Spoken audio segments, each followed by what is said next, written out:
Hey guys, this is for the experienced DoorDash driver, not for your typical DoorDash post that you've been seeing on DoorDash where it tells you about uh, my first day or why I hate DoorDash or how I make $100,000 a day. This video is to tell you about strategies, tricks, and ideas that I've come across in the 400 DoorDash deliveries that I've done. This is not a typical DoorDash video. First of all, I'll let you know I'm from Chicago suburbs, and at DoorDash you never make less than $6 a delivery. Okay, I understand Uber Eats gets about $3 a delivery, but I've never had less than $6 per delivery. I usually average more than that per delivery. 5 hours of dashing would drain your cell phone. So be sure you bring a charger between the Apple Maps or Google Maps, whichever one you use, and the Dasher app. It'll drain your battery pretty quick in about a 5 hour time. Also, take your phone off of tolls. If you keep it on tolls, you on a DoorDash Apple Maps may take you on the expressway and you don't get paid for those tolls. So you don't want that. All right. This is to help the dashers who have already had 100 or more dashes, okay? They want to find out how to up their game a little bit. I think I can help. This is not for the beginner or the person who wants to know about if I should DoorDash or not from the beginning. All right? I'm assuming that you guys are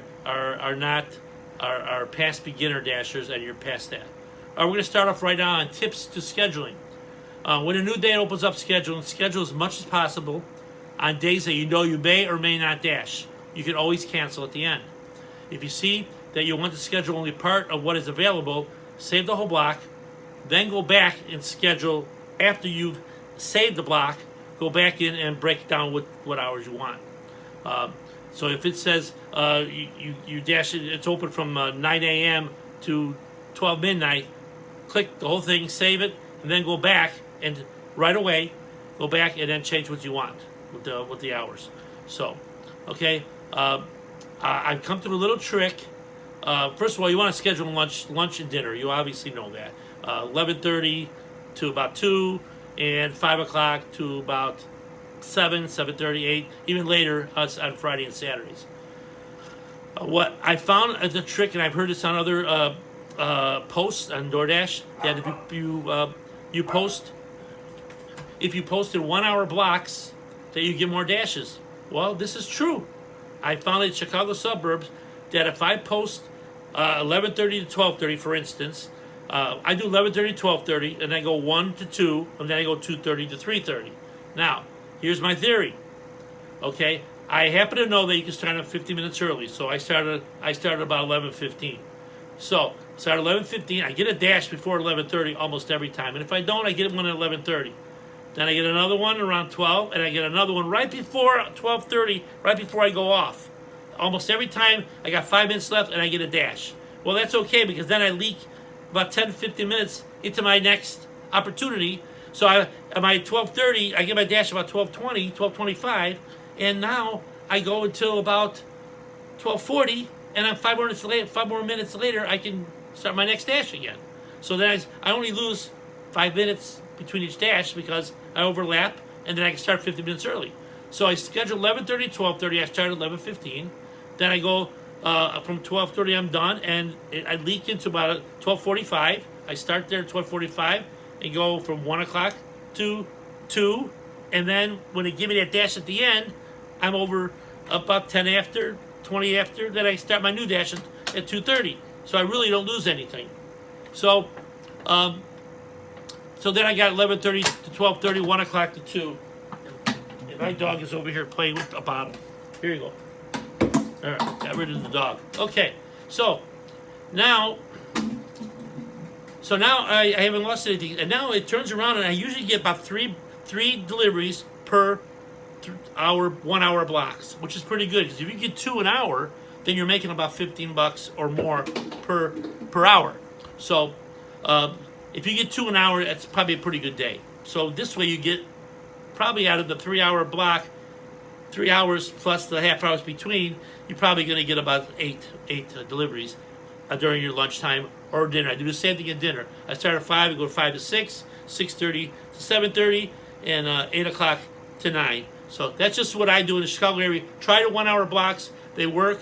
It's hard to get in sometimes. You get those blocks, you might lose something, but you'll get some experience. Change your hours at nighttime, late at night when nobody else can is up. So, okay, of course, obviously you get more business at lunch. Lunch you get more businesses, and nights you get more homes and more apartments. You probably know that already too. All right. Now the downside to doing the blocks is if your last delivery takes you out of your starting point, you've got to get back to your starting point before you can go back up. So you got to keep that in mind also. All right. Now remember again, you can always start 50 minutes early on all your dashes. I'm sure you already know that if you're experienced. All right. And remember also, each block will give you a new 35-minute pause button. So that's good too. Also, if you decline one and you got a bonus time, you got to accept 20%, 80%. You also that starts over also. So that works out real for your advantage. All right. Now, if you're trying to schedule something you can't get in, like you want to go Tuesday night at supper time and you can't get in, you say, "Oh man, I can't get in." Well, wait till Tuesday. Still plan on going because everything people cancel at the last minute. If you want to go from 5 o'clock on, all of a sudden at 4:30, the whole block will open up for you. There again, click and get the whole block. Break down what you want, and then immediately, and then let somebody else come on in. But be sure you save it before somebody else gets in. All right. Now, getting a dash. After getting a dash, you first check the mileage. Always check the mileage, even before you accept it. You got a minute and a half to accept it. So I usually go from 8 miles less, unless I'm out of the area already, and I know it's going to be 3 miles just to get back to where I want to start. Then it's not a big deal.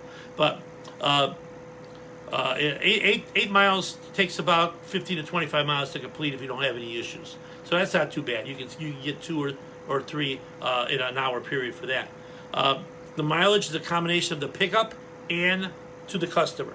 So keep that in high. The high-end restaurants on Friday and Saturday nights don't care about you as much as you would like them to. Okay, Buffalo Wild Wings, Cheesecake Factory, Tap House, Red Robin. Those guys are going to take care of their customers. The P.F. Chang's, they're going to take care of their customers first. So figure to wait a little bit. I would take my time going to those places if you decide to take them. Maybe get there 5 minutes early because chances are you're not going to get it 5 minutes early. And they kind of time it to where, if you figure you're going to wait 10 minutes, that's over the time that's supposed to be there. That's not too bad.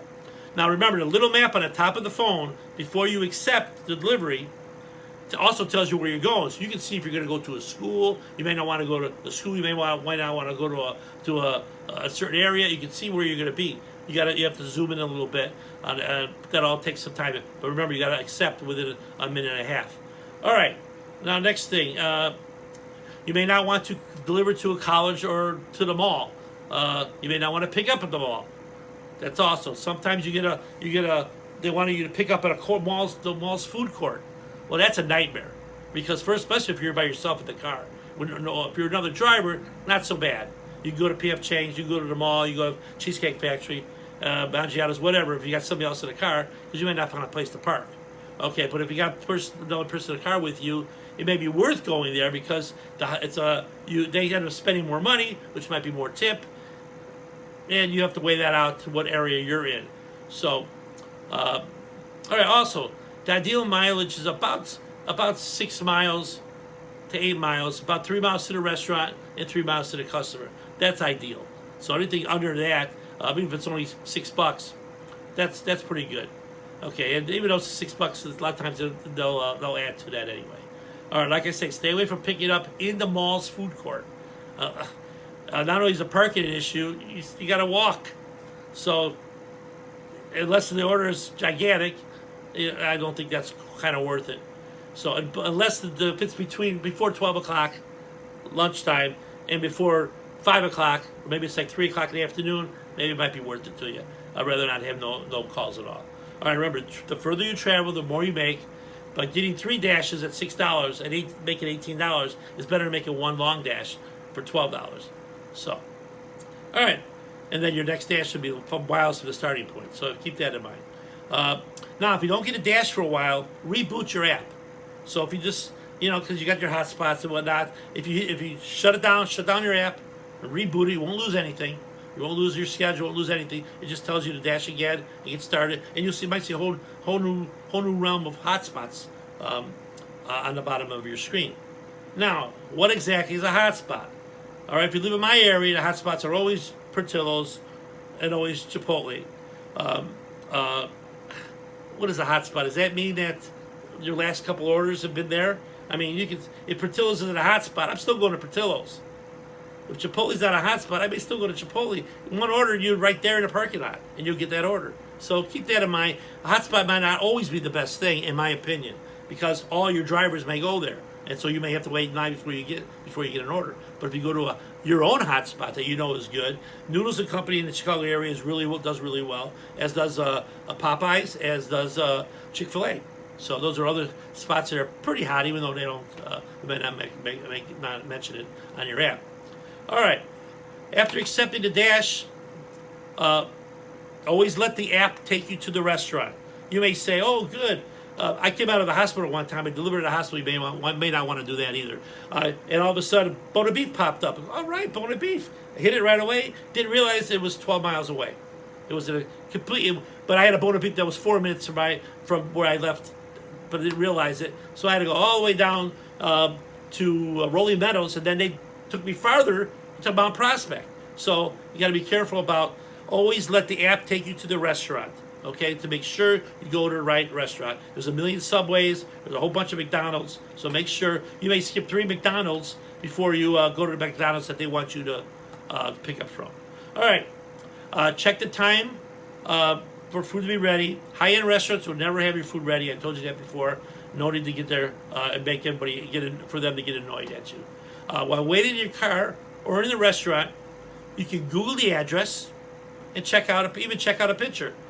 Okay, if you go to Google, not the app, not the map, Google, the Google search, go there. You can type in the address that they give you on the second page. They have little lines on the top and the upper left-hand corner on your phone. You clutch that, and the second section down, it'll tell you the address of where you're going, where you're going to deliver to. If you can type that in or talk it on your phone, it'll give you a picture. And you click on a picture, you see, oh, it's a house, it's an apartment, it's a business. That helps a lot, especially if it's a business. All right, then you can check out the picture. Go to the texting the customer part while you're waiting. It's all done while you're waiting. And text something like, "I'm waiting for your food, and I'll be leaving shortly, period, DoorDash." Something like that. This way you're in contact with the customer in case your app freezes, or you can't get a hold of them, or you lose the address, or something of that order. This way at least have the number on your phone. Okay, so I would definitely do something like that if you have time. This way you have contact with them. If you get a double order, pick up and screenshot one of the orders or both orders, just in case the address doesn't come up again. It always has been for me, but sometimes it doesn't. Also, I also do something when I talk about this texting the customer. I talk about I set up on my computer, on my phone. If you go into settings, general, keyboard, and gives you an option to type a couple letters in there where you can put a whole paragraph. So when you go to your phone, what I do is I hit 3 Ds, D, D, D, and space, and what comes up says, "I will be at your location in 10 minutes, DoorDash." Then I hit another way when I go 2 Ds and a space bar, it says, "I will be at your location in 2 minutes," which is another thing I use when I get really close. When I get about 1 minute out, I usually tell them 2 minutes. And when I'm about 8 minutes away, I'll tell them about 10 minutes. And a lot of times, because I did the 2-minute thing, they're waiting by the door. A lot of times they're waiting outside. A lot of times the door is open. I don't have to do nothing.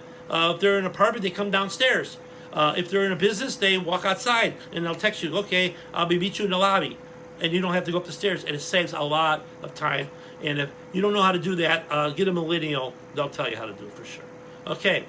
All right. Now, after pick up an order, bring the dash bag in the store with you. Put the hot stuff inside and be friendly.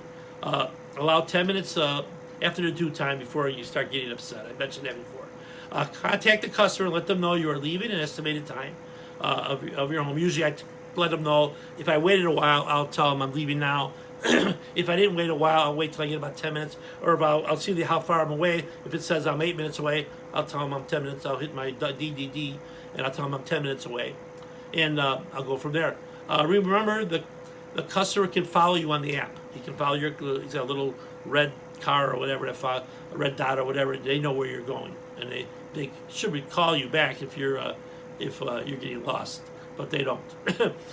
If they respond thank you to your DDD response to them, then you can give them a 2-minute warning because they appreciate that.